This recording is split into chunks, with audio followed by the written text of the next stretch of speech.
नमस्कार। जनमन टच पे आपका स्वागत है।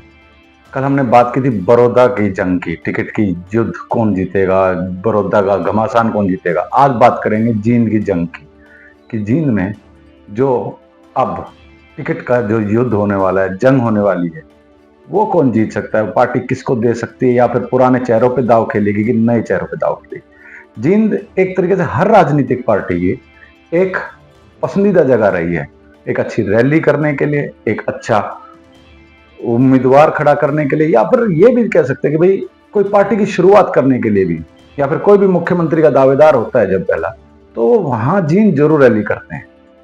और इलेक्शन से पहले तो एक बड़ी रैली एक जींद की परंपरा बन चुकी है, चाहे कांग्रेस हो, इनेलो रही हो, जजपा रही हो, हर एक ने की है।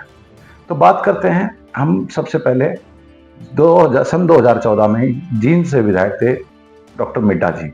उनका शुरुआत हो गया, फिर बने उनके बेटे डॉक्टर के मिड्ढा जी, फिर वो बने बाई इलेक्शन के अंदर। और बाई इलेक्शन इतना तगड़ा कि जजपा के उम्मीदवार दिग्विजय सिंह चौटाला जी उस टाइम पे कप प्लेट के निशान पे थे और दूसरे नंबर पे आए थे, और रणदीप सुरजेवाला जी तीसरे नंबर पे आए थे। यानी कि वहां पे उस टाइम पे सैनी साहब के भी उम्मीदवार ने सैनी साहब ही थे वो भी, उन्होंने भी 11-12 हजार वोट लिए थे। आयन अली पीछे थी, 3500 के करीब उन्होंने वोट लिए थे। अब बात करते हैं इस बार क्या हो सकता है। इस बार जींद में क्या पुराने चेहरों पे दाव खेलेगी कांग्रेस, क्योंकि उन्होंने सिंगला साहब भी रह चुके हैं वहां से कांग्रेस की टिकट पे, गुप्ता जी भी रह चुके हैं, प्रमोद सहवाग जी भी चुनाव फाइट कर चुके हैं, लेकिन दाल अभी तक गली नहीं है। उसके बाद कम से कम 10 साल हो गए, दाल नहीं गलती नजर आ रही जींद से किसी की भी। कभी कोई, अभी बीजेपी चल रही है, एक बाई इलेक्शन, फिर उसके बाद नॉर्मल इलेक्शन बीजेपी।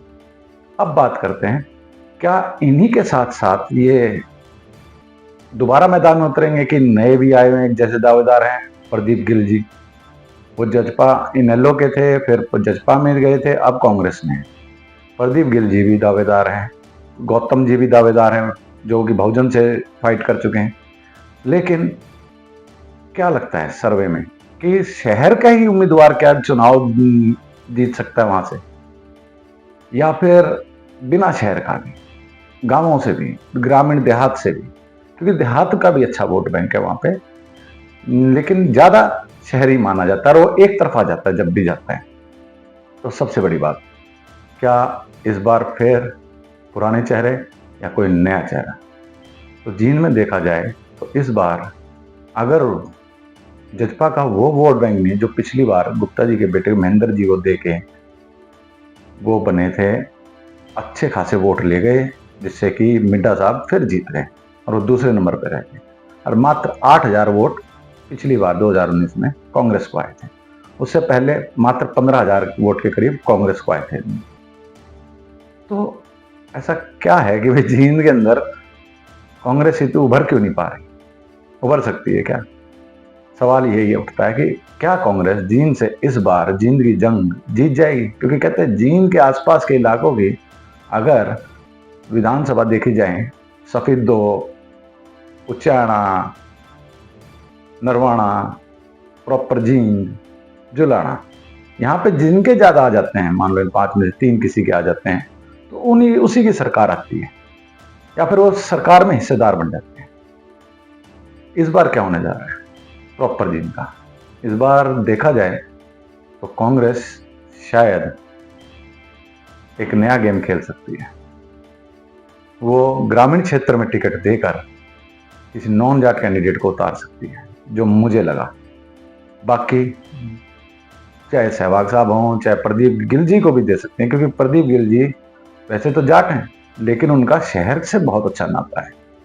और मैंने देखा, चाहे वो प्रमोद सहवाग जी हो, प्रदीप गिल जी हो, चाहे अब तो नेता आएंगे जाएंगे एक दूसरे में, गुप्ता जी भी जा सकते हैं, सिंगला जी भी जा सकते हैं एक दूसरे में, जावेद मिड्ढा जी तो खैर अभी बीजेपी में रहेंगे, लेकिन ऐसा लगता है कि भाई कुछ भी हो सकता है, क्योंकि नेता भाव देख लेते जाएंगे कहाँ, सरकार किसकी आ रही है किसकी नहीं आ रही, तो वो चले भी जाते हैं।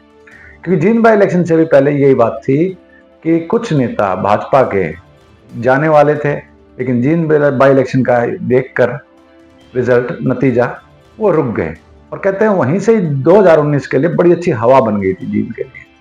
जींद जीतने के बाद जब भाजपा जीती थी तो वहीं से हवा बन गई थी। लेकिन बात आज जींद की टिकट की जंग की हो रही है। तो भाजपा के तो एक तरीके से उम्मीदवार मिड्ढा साहब ही माने जा रहे हैं, लेकिन कह सकते हैं कि एक और सैनी साहब हैं वो भी चाहते हैं, और एक सैनी साहब हैं कि वो कांग्रेस से चाहते हैं।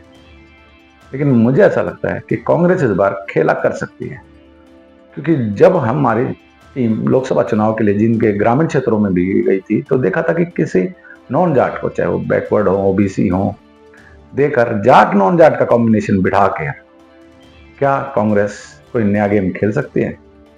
तो दोस्तों आज की बात यही थी मेरी बताने कि जींद इतनी तगड़ी खिचड़ी बनी हुई है, और जींद जितना भी आप उस खिचड़ी को खाओगे उसमें चावल घने ही मिलेंगे।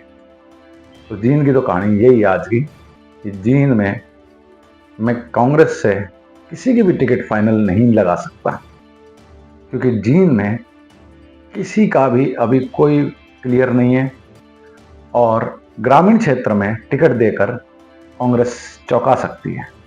आप देखना एक बार कि इस बार ऐसा हो सकता है कि नहीं हो सकता। अगर ऐसा हुआ तो जाट नॉन जाट का अच्छा कॉम्बिनेशन लाके शहर में वोट डिवाइडेशन होकर एक वहां से विधायक बन भी सकते हैं, क्योंकि कांग्रेस पार्टी को अपना जींद से सूखा जो आया हुआ है, विधायक का सूखा इतने लंबे टाइम से, वो खत्म करना है कैसे भी करके। और जो वोट परसेंटेज हमेशा कम होती जा रही है उसे थोड़ा ठीक करना है, क्योंकि प्रमोद सहवाग जी ने तब 15-16 हजार लिए थे 2014 में। 2019 में बाई इलेक्शन को हटा देते बीच में, क्योंकि रणदीप सुरजेवाला जी आए थे, तो लेकिन 2019 में वही वोट 8-9 हजार रह गए। तो यानी कि वोट परसेंटेज गिरा ही है, बढ़ा तो है नहीं जींद। कहते हैं कि जींद में इस चीज का बदला ले रहा था कांग्रेस से, हुड्डा साहब से, कि 10 साल वहां पे सूखा रहा था, 10 साल जींद में काम नहीं होते। अब काम हो रहे नहीं हो रहे वो तो जनता ने तय करना है जब सर्वेज होंगे। तो मेरा तो ये कहता है कि जींद इस बार चौंका सकती है कांग्रेस, एक बाहर के आउटर जींद के ग्रामीण क्षेत्र में किसी बैकवर्ड को, ओबीसी को देकर और जाट नॉन जाट का कॉम्बिनेशन बिठाकर सीट दे सकती है, टिकट दे सकती है। और सीट निकाले ना निकाले वो बात की बात है, वो तो फिर टिकट देने के बाद नेता किसी दूसरे दल में जाएंगे, कोई दूसरे दल में जाएंगे, फिर की बात तो बात की बात है। तो जींद की आज की है कि जींद की जंग कौन जीतेगा, कौन जीत सकता है, या फिर कोई नया चेहरा आएगा इस बार।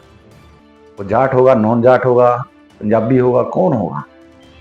तो जींद का नया चेहरा देखने के लिए तैयार रहना इस बार। धन्यवाद। हरियाणा की हर राजनीतिक खबर के विश्लेषण के लिए हमारे चैनल जनमत हरियाणा को लाइक, शेयर और सब्सक्राइब करना ना भूलें। साथ ही बेल आइकन को भी प्रेस कर लें ताकि हर वीडियो की अपडेट आप तक पहुंचती रहे।